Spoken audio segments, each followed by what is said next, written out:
ঈদ মানে খুশি। ঈদ শব্দটা আমরা জানি পারিভাষিক অর্থে ঈদ যারা আমরা বুঝি যে ঈদুল ফিতরের নামাজ, যেটা পহেলা শাওয়াল এবং জিলহজের 10 দুইটা ঈদ, ঈদুল ফিতর, ঈদুল আজহা, এই দুই ঈদের নামাজ আছে, খুতবা আছে, এই ঈদের তাকবীর আছে, কুরবানি আছে, তারপর আপনার সদকাতুল ফিতর আছে। এগুলো হলো শরীয়তের ঈদ। বলেন এগুলো কিসের ঈদ? এই ঈদ হলো শরীয়তের ঈদ। এই ঈদ শরীয়তের। আবার আরেকটা ঈদ আছে জুমার দিন, এটা ঈদের দিন, এটাও শরীয়তের ঈদ। সুবহানাল্লাহ বলেন। রাসূল বলেছেন, এটা হাদিস সুনান ইবনে মাজার 1284 নম্বর হাদিসের মধ্যে লেখা আছে। হযরত আব্দুল্লাহ ইবনুল মুনজির, আবু আব্দুল্লাহ মুনজিরি, তিনি খুব সুন্দর করে বলেছেন, ইবনুল মুনজির হাদিসটি বর্ণনা করেছেন। আল্লাহর হাবিব বলেন, ইন্না ইয়াউমাল জুমাতি সাইয়্যিদুল আইয়াম, নিশ্চয় জুমার দিন সপ্তাহের শ্রেষ্ঠতম দিন। ওয়া আফদালু ওয়া আযমু মিন ঈদিল আজহা ওয়া ঈদুল ফিতর, জুমার দিনটা ঈদুল আজহা ঈদুল ফিতরের চেয়ে উত্তম। কেন? বলে কেন ঈদুল ফিতরের চেয়ে উত্তম, ঈদুল আজহার চেয়ে উত্তম? বলে কেন? বলে কারণ হলো 5টা। বলেন বাবা কয়টা? ফিহে খামসু খিসাল। এক, ফিহে খুলিকা আদম, জুমার দিনে আদম নবীর সৃষ্টি। ও ফিহে, আর জুমার দিনে আহবাত আল্লাহ আদম, আদম নবীকে আল্লাহ তাআলা জান্নাত থেকে জমিনে পাঠিয়েছেন। সুবহানাল্লাহ। 3, জুমার দিনে আদম নবীর ইন্তেকাল হয়েছে। 4, জুমার দিনে কিয়ামত সংঘটিত হবে। 5, জুমার দিনে বান্দা আল্লাহর কাছে যা চাইবে, একটা সময় আছে, সেটা আসরের পর থেকে নিয়ে মাগরিবের আগ মুহূর্ত পর্যন্ত বান্দা যা চাইবে আল্লাহ তাই কবুল করে নেবেন। কয় কারণ? জোরে বলেন কয় কারণ? 5 কারণে জুমার দিন শ্রেষ্ঠ। সওয়াবগুলোকে মাল্টিপল করে দিবেন আল্লাহ তাআলা। কেন? জুমার দিন আদম নবীর সৃষ্টি। তা আদম নবীর শুভাগমনের কারণে যদি জুমার দিন ঈদুল আজহা ঈদুল ফিতরের চেয়ে উত্তম হয়, তা আমার নবী না হলে তো আদম নবী হতো না। আল্লাহু আকবার বলেন। তা আমার নবী যেদিন শুভাগমন করলেন, সেই নবীর শুভাগমনের দিনটি, সেই নবীর শুভাগমনের রাতটি, নবী কখন আসছে? সুবহানাল্লাহ, আল্লাহু আকবার। সেই দিন এবং রাত, এটা ঈদুল আজহা ঈদুল ফিতর এগুলোর চেয়ে কোটি কোটি গুণ শাব্দিক অর্থে খুশি। আল্লাহু আকবার। কেন নবী আসলেন 570 খ্রিস্টাব্দে। বলেন কোন খ্রিস্টাব্দে? হাতি সাল। কি সাল? হাতি সাল। মানে আব্রাহা কাবা শরীফের উপর হামলা করেছিল, হাতি সাল এটাকে বলা হয়। এবং নবীজি কবে জন্ম নিয়েছেন সাল আমরা জানলাম, এটা জানলাম। নবীজি সোমবারে জন্ম নিয়েছেন, এটা সহিহ হাদিস দ্বারা প্রমাণিত। সহিহ মুসলিম শরীফের প্রথম খণ্ড 364 পৃষ্ঠা 1162 নম্বর হাদিস, আবু কাতাদা আল আনসারী থেকে হাদিসটি বর্ণিত। রাসূলুল্লাহকে প্রশ্ন করা হলো, সুইলা রাসূলুল্লাহ সাল্লাল্লাহু আলাইহি ওয়াসাল্লাম আন সাওমি ইয়াউমিল ইসনাইন, হুজুর সোমবার দিন রোজা রাখা যাবে কিনা? রাসূল বলেন, সোমবার রোজা রাখো। ফিহে উলিদতু, সোমবারে আমি নবীর জন্ম। ওয়াফিহে আমুতু, এদিন আমার ইন্তেকাল। ওয়াফিহে উনজিলা আলাইয়াল ওয়াহয়ু আউয়ালান, এদিন আমার সর্বপ্রথম ওহী নাজিল হয়েছে। এই দিন আমি হিজরত করেছি। ওয়াফি রাওয়ায়াতিন উখরা, এই দিন আমার মেরাজ হয়েছে। সুবহানাল্লাহ বলে। তাহলে নবীজির সাল পেলাম, নবী কোন বারে জন্ম নিয়েছেন সে বার পেয়েছি সোমবার, এ নিয়ে কোনো ইখতিলাফ নাই। ইখতিলাফ হলো নবী কত তারিখে জন্ম নিয়েছেন। কয়েকটা কোল আছে। কেউ বলেছেন নবীজির জন্ম হলো রবিউল আউয়ালের 2 তারিখ। কত? কেউ বলছেন নবীর জন্ম হলো রবিউল আউয়ালের 8 তারিখ। কেউ বলছেন না, নবীর জন্ম হলো রবিউল আউয়ালের 9 তারিখ। কেউ বলছেন নবীর জন্ম হলো 10 তারিখ। আর প্রসিদ্ধ মত হলো রবিউল আউয়ালের 12 তারিখ। 4টা মোটামুটি মত। বলেন কয়টা? আল্লামা জাহেদ কাউসারী রাহমাতুল্লাহ আলাইহি তিনি বলছেন, তোমরা যে যত মত বলো ঠিক আছে, কিন্তু নবীজি 12 তারিখের পরে তো আর নবীজি জন্ম নেয় নাই। 12 তারিখ হলো লাস্ট। সুতরাং গোটা পৃথিবীতে মাশরিক, মাগরিব, হিজাজ, মাশরিক দ্বারা দক্ষিণ আফ্রিকা বোঝানো হয়েছে, মাগরিব দ্বারা দক্ষিণ আফ্রিকা বোঝানো হয়েছে, মাশরিক দ্বারা শাম, ইরাক ওই অঞ্চলগুলোকে বোঝানো হয়েছে, আর হিজাজ দ্বারা সৌদি আরবে বোঝানো হয়েছে। এইটা আজ থেকে প্রায় 950 বছর ধরে ঈদে মিলাদুন নবী রাষ্ট্রীয়ভাবে এবং সামগ্রিকভাবে গোটা পৃথিবীতে চলে আসছে। 12ই রবিউল আউয়াল প্রায় 155টি রাষ্ট্রে নবীর ঈদে মিলাদুন নবী উদযাপন করা হয়, মিছিল করা হয়, জশ্নে জুলুস করা হয়, আলোচনা হয়, কিতাব লিখেছে শত শত হাজার হাজার, সবগুলোর দলিল আমাদের কাছে মজুদ আছে। যে কোনো সময়, যে কোনো জায়গায়, যে কোনো মুহূর্তে, যে কোনো জায়গায় যদি খালি চান যে দেখতে চাই, রেফারেন্স সহ, পৃষ্ঠা নাম্বার সহ আমাদের কাছে মজুদ আছে। খালি চাইবেন যে হুজুর এই দলিলটা আমাদেরকে দেন, নবীজির এই দলিলটা আমাদেরকে দেন, আমাদের কাছে মজুদ আছে। উনি বলেছেন, আল্লামা জাহেদ কাউসারী বলেছেন, 12 তারিখটাকে স্ট্যান্ডার্ড ধরে, যেহেতু 12 তারিখ আর নবীজি রবিউল আউয়াল মাসের এই কয়েক তারিখের মধ্যে যদি জন্মগ্রহণ করে, যে কোনো একদিন জন্মগ্রহণ করুক না কেন, নবীজির ওই এক দিনের কারণে পুরো রবিউল আউয়াল মাসটা বরকতময়। আল্লাহু আকবার বলেন। নবীর একদিনের কারণে রবিউল আউয়াল মাসটি বরকতময়। শুধু তাই নয়, আল্লামা ইমাম কাস্তাল্লানী রহমতুল্লাহ আলাইহি তিনি আল মাওয়াহিবুল লাদুনিয়া কিতাবের মধ্যে তিনি বলে দিয়েছেন যে লাইলাতুল কদর, কদরটা কেন এত সম্মানিত, কদরের রাতটা। উনি বলছেন কদর রাতটা এই জন্য সম্মানিত যদি এই কদরের রাতে কোরআন নাজিল হয়েছে। বলে কোরআন নাজিল হতো না যদি নবী না হতো। এই জন্য রাসূলের জন্মের রাতটাকে উনি বলেছেন, উনার বক্তব্য ইমামে কাস্তাল্লানী বলেছেন নবীর জন্মের রাত লাইলাতুল মাউলিদুল মুস্তাফা, নবীর জন্মের রাতটা লাইলাতুল কদরের চেয়ে উত্তম। আল্লাহু আকবার। এটা আমার বলার কোনো ক্ষমতা নাই, হুজুরের বলার কোনো ক্ষমতা নাই। আমরা নিজেরা কোনো দলিল দিতে চাই না, আমরা দলিলগুলো আরেকজনের দলিল আপনাদেরকে শোনাই দিচ্ছি। সুবহানাল্লাহ বলেন। 932 হিজরি আলেম 923 হিজরি 900 হিজরি পরে আজ থেকে 800 বছর আগে উনি লিখে দিয়েছেন, আমরা শুধু শোনাই দিলাম আপনাদেরকে। উনি ইরশাদুস সারি এই কিতাবের আলা শারহ সহিহ বুখারী এরকম একটি কিতাবের তিনি ব্যাখ্যাকার। আল্লাহু আকবার। ইমামে কাস্তাল্লানী রাহমাতুল্লাহি আলাইহি তিনি এত বড় পণ্ডিত, তিনি বলে দিয়েছেন নবীর জন্মের রাত, নবীর জন্মের দিন এটা পৃথিবীর সেরা ঈদ। আব্দুল হক মুহাদ্দিসে দেহলভী রাহমাতুল্লাহ আলাইহি তিনি বলছেন এটা সবচেয়ে সেরা ঈদ। মা সাবাতা বিস সুন্নাহ কিতাবের মধ্যে উনি লিখে দিয়েছেন পৃথিবীর শ্রেষ্ঠতম এটা ঈদ হচ্ছে রাসূলুল্লাহর জন্মের রাতটা। আচ্ছা বলেন, আল্লাহ নবী 9, 10, 11, 12, 2 যতটা কৌল হোক না কেন, বলছেন 12 তারিখটাকে যদি আমরা ধরি প্রসিদ্ধ মত অনুযায়ী কোনো আপত্তি নাই। এরপরে তো নবী জন্মগ্রহণ করেন নাই, এর আগে। সুতরাং 12 তারিখের ব্যাপারে জুমহুরের মত এটা আপনারা পালন করুন। নবী জন্ম নিলেন রাতে নয়, জন্ম নিয়েছেন সুবহে সাদেকের সময়। বলেন কোন সময়? আরো জোরে বলেন। কেন নবী সুবহে সাদেকের সময় জন্ম নিলেন? কারণ নবী যদি রাতে জন্ম নিতেন, রাত অহংকার করে বলতো যে না নবী আমার মধ্যে আসছে। নবী যদি একেবারে দিনে জন্ম নিতেন, দিন বলতো যে না ভাই তোমার চেয়ে আমি শ্রেষ্ঠ, কারণ নবীজি আমার বেলায় আসছেন, দিনে আসছেন। সুবহানাল্লাহ বলেন। প্রতিযোগিতা হতো। এই জন্য নবীজি এমন একটা সময় আসলেন, এটা সুবহে সাদেক। বলেন না এটা কি? আরো যেমন এটা কি? সুবহে সাদেক। এটা এমন এক সময় আল্লাহ তাআলা এই সময়টার কসম করেছেন। দলিল আল্লাহ কসম করেছেন ওয়াল ফাজরি ওয়া লায়ালিন আশরি ওয়াশ শাফি ওয়াল ওয়াতর। আল্লাহু আকবার। ফজরের কসম করেছেন, আরেকটা কসম করেছেন ওয়াস সুবহি ইজা তানাফাস।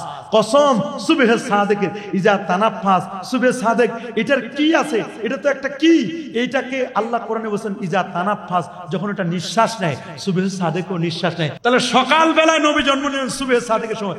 ইমাম বাকেরকে জিজ্ঞেস করা হয়েছিল, ইমাম বাকের বলেন তো পৃথিবীতে এমন একটা টাইম আছে, এমন একটা সময় আছে যে সময়টা জান্নাতের সময়ের সাথে মিল। সুবহানাল্লাহ বলেন। আল্লাহু আকবার। আর ইমাম বাকের বলেছিলেন যে জান্নাতের মধ্যে কোনো বাথরুম নাই, হাদিসেও আসে কোরআনেও আছে জান্নাতের মধ্যে কোনো টয়লেট নাই, বাথরুম থাকবে না। জান্নাতের টয়লেট নাই, এটা দুনিয়াতে একটা সিম্পটম দেখান আপনি। সুবহানাল্লাহ। উনাকে এই দুইটা প্রশ্ন করে খ্রিস্টানরা আটকাই দিতে চেয়েছিল। ইমাম বাকের বলেন জান্নাতের একটা সময় দুনিয়াতে আছে, সেই সময়টার নাম হলো সুবহে সাদেকের সময়। এই জন্য সকাল বেলার হাওয়া লক্ষ টাকার দাওয়া, সকাল বেলার হাওয়া লক্ষ টাকার। সুবহে সাদেকের সময় একটা হাওয়া গায়ে যদি লাগাতে পারেন, আপনার লক্ষ টাকার ওষুধ কিনে খেলে জানা হবে তার চেয়ে হাওয়াটার দাম অনেক।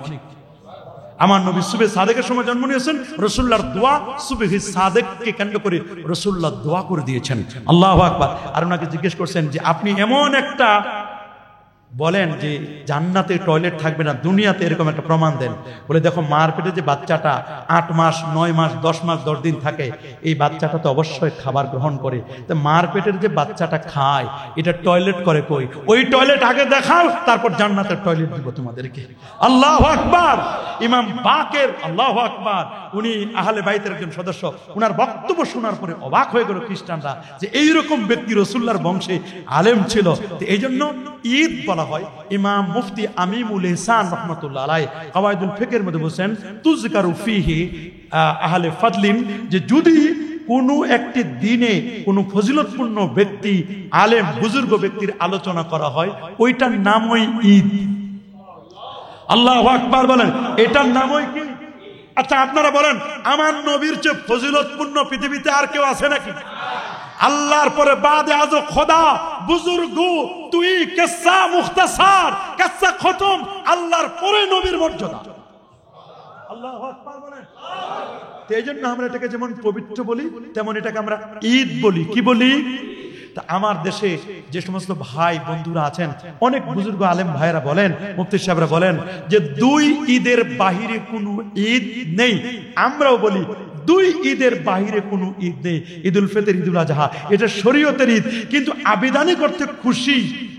আপনারা বলেন, যখন ফুটবল খেলা দেখে মানুষেরা, ক্রিকেট খেলা দেখে, যখন ছক্কা পিটায়, ফোর হয় আর গোলটা হয়, খুশিতে লাভ দেয় না? দেয় না? দেয় না? কেউ তো লাভ দিয়ে মাঠেও নেমে যায়, অথচ নিষেধ মাঠে নামা। কথা বলেন না কেন? এই যে খুশি, আনন্দ, কেমন আনন্দ বলেন? ওই আনন্দ, ওইটাও তো খুশি।